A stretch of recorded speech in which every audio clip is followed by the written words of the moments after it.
KPBS On Demand is supported by UC San Diego's Art Power, presenting cellist Joshua Roman, performing from his album Immunity, alongside music by J.S. Bach and more, Sunday, June 22nd at UC San Diego's Epstein Family Amphitheater. Reserve your tickets at artpower.ucsd.edu.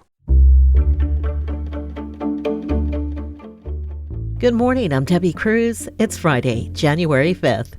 After more than a year in hiding, Fat Leonard is back in San Diego. More on that next. But first, let's do the headlines.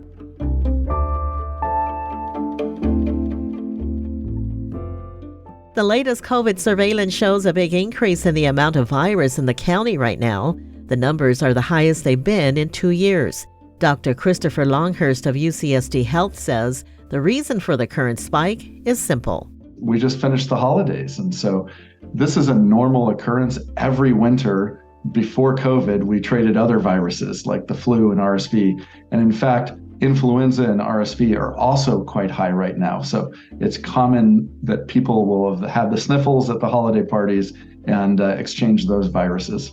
There are far fewer hospitalizations now compared to 2022, but Longhurst says they will likely increase in the next few weeks. The San Diego Humane Society took in about 100 pets after New Year's Eve, and they're looking to reunite them with their owners. Only 15 of the pets have been claimed so far. The Humane Society says it's waiving fees to reclaim lost pets through this Sunday, but some other fees will still apply. If you or someone you know lost a pet, you can text LOST to 858-SAN-LOST or visit sdhumane.org/lost. The SDSU Aztecs are on a winning streak and return to the court tomorrow. The team beat Fresno State on Wednesday in the Mountain West Conference opener. The 27-point victory is the second largest margin of victory for the Aztecs in series history. They will be playing against UNLV at Viejas Arena tomorrow. Tip-off is at 1 p.m. From KPBS, you're listening to San Diego News Now. Stay with me for more of the local news you need. KPBS On Demand is supported by UC San Diego's Art Power, presenting cellist Joshua Roman, performing from his album Immunity, alongside music by J.S. Bach and more, Sunday, June 22nd at UC San Diego's Epstein Family Amphitheater. Reserve your tickets at artpower.ucsd.edu.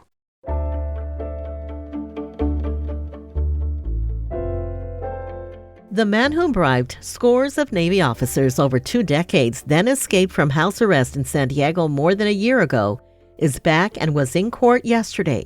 Military reporter Andrew Dyer was at the federal courthouse downtown. Attorneys for former Navy contractor Leonard Glenn Francis, better known as Fat Leonard, told a federal judge Thursday they'd no longer be representing the former businessman. Francis was arrested at a San Diego hotel in 2013 and in 2015 pleaded guilty to bribery. His sentencing was postponed while he helped federal prosecutors secure convictions against dozens of Navy officers.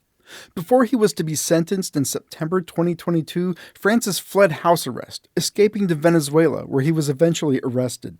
Last month, Francis was returned to the United States in a prisoner swap. He's due back in court February 8th, where prosecutors hope to finally see him sentenced more than 8 years after his conviction. They expect to file charges related to his flight from custody at a later date. Andrew Dyer, KPBS News.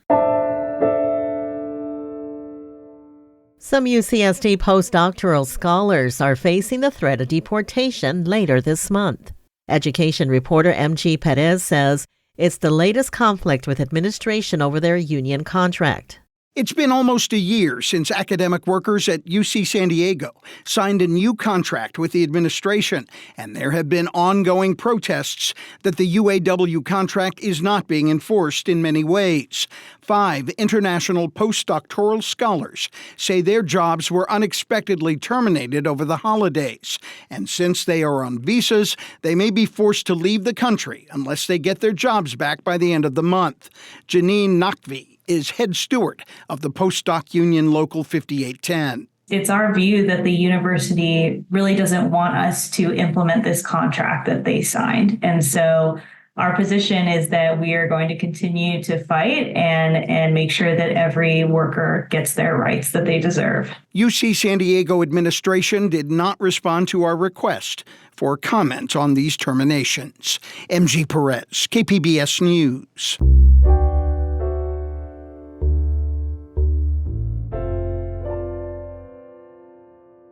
San Diego got another taste of big ocean waves this week. Environment reporter Eric Anderson says several factors led to the heavy winter surf. The waves were not washing over the seawall at the La Jolla Children's Pool, but they were big enough. Beth Samos was visiting from Annapolis, Maryland, and she was taking in the sights. Lots of beautiful waves that are coming in a very nice formation. Sea levels are up, the ocean is warmer, there are high tides, and a storm generating waves. Climatologist Dan Cahan says those conditions happened with a vengeance back in 1983. That was a winter when a lot of the structures along the West Coast were damaged, and a lot of sediment loss and transport erosion and so forth. Cahan says big wave events will happen more often as the planet warms. Eric Anderson, KPBS News. Coming up, details on some of the arts events that are in store for the county this year. We'll have that just after the break.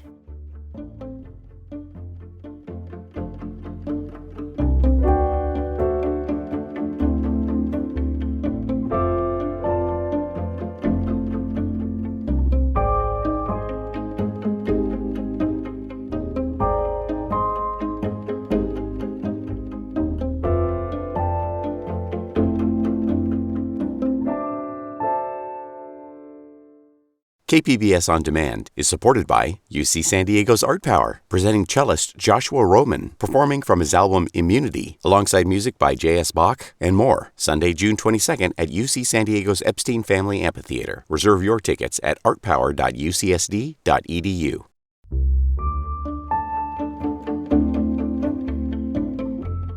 Arts editor and producer Julia Dixon Evans has a look into what we can expect from the arts in 2024.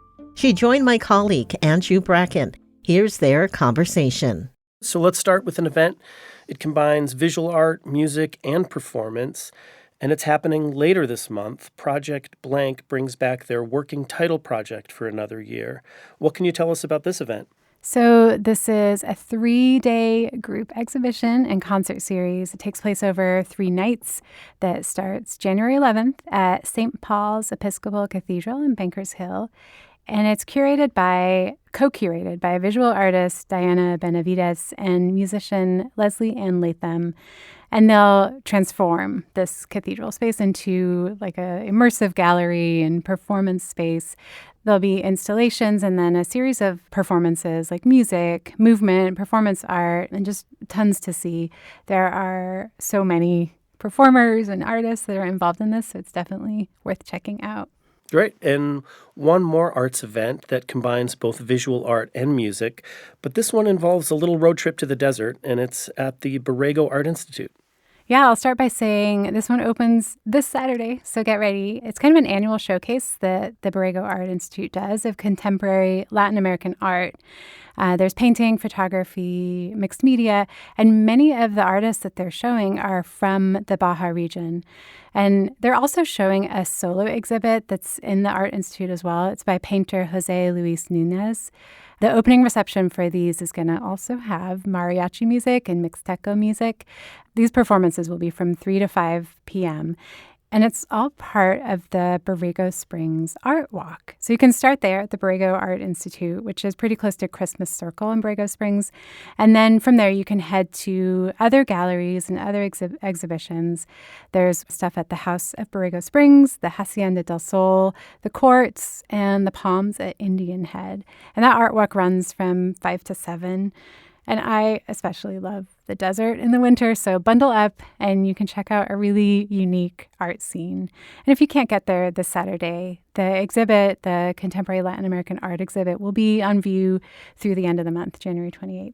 Very cool. And like you said, it's a really beautiful time of year to visit that area as well as experience its art. And both San Diego and Tijuana were selected as the World Design Capital for 2024. They mark the first binational cities to receive that honor. And that'll bring some events to the region throughout the year. But there are 2 festivals happening in the spring and another in the fall. Tell us about those. Right. So this designation is intended to celebrate the region, the border region's rich and diverse design scene.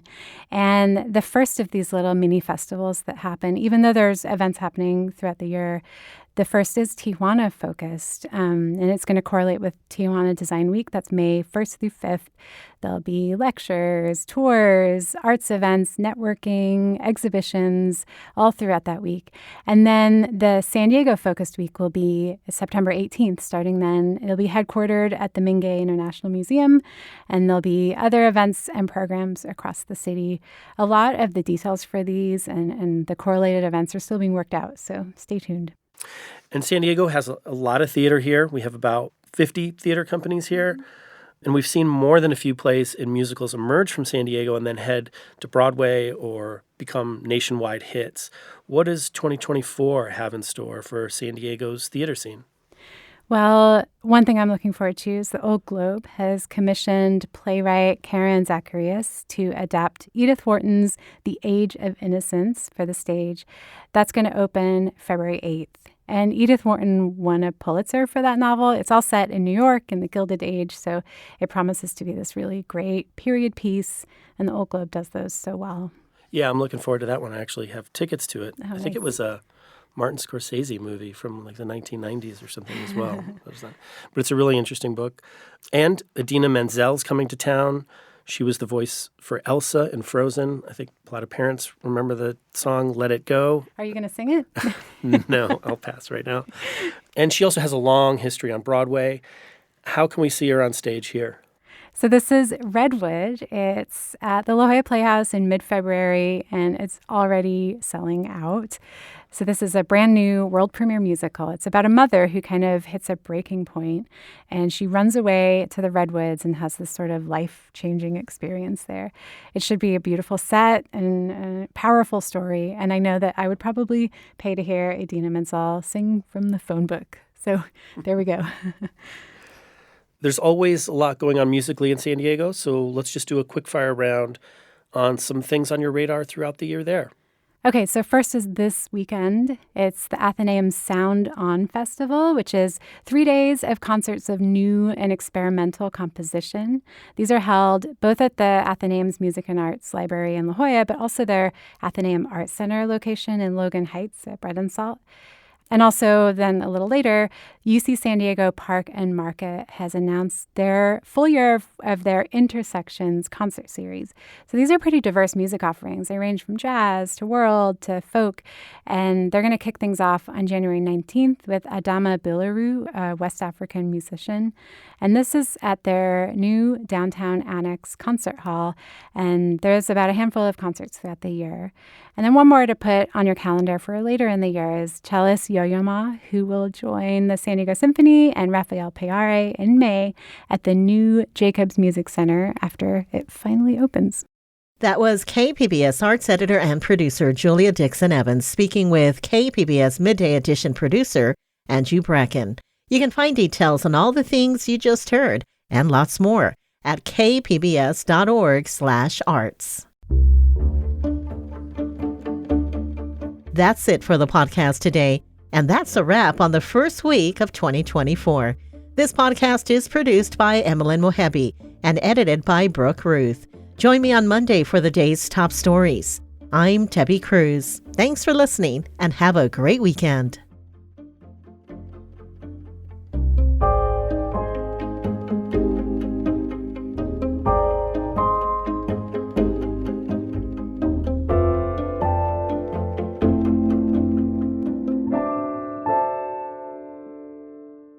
KPBS On Demand is supported by UC San Diego's Art Power, presenting cellist Joshua Roman, performing from his album Immunity, alongside music by J.S. Bach and more, Sunday, June 22nd at UC San Diego's Epstein Family Amphitheater. Reserve your tickets at artpower.ucsd.edu.